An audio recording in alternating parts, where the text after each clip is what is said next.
Hello বন্ধুরা, welcome to our another blog.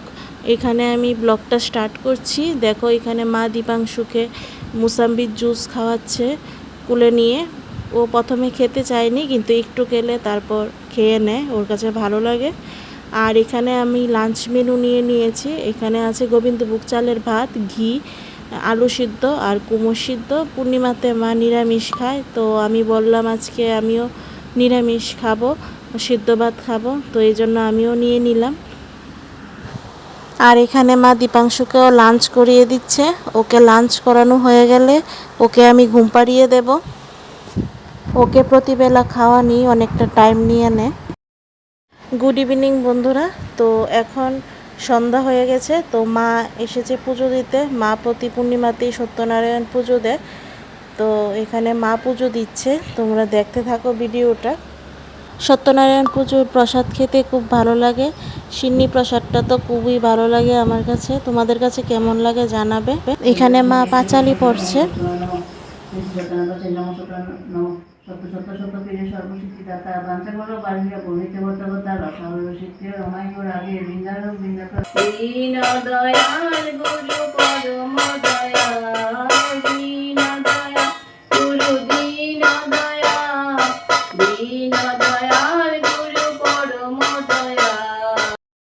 Dipanshu দেখো প্রসাদের সামনে গিয়ে দাঁড়িয়ে আছে। প্রসাদ কিন্তু ও খাবে না, কিন্তু দাঁড়িয়ে বলবে খালি প্রসাদ দেওয়ার জন্য। আর এখানে আমার ছোট পিসি এসেছে।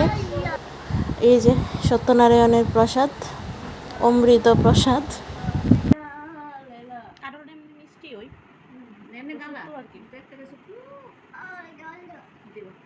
এখানে মা দীপাংশুকে কোলে নিয়ে আদর করছে আর বলছে আর 2 দিন আছে, 2 দিন পরে ও বাড়িতে চলে যাবে। মারও খুব কষ্ট হয়, কারণ এখানে দীপাংশু সবসময় মার কাছেই থাকে।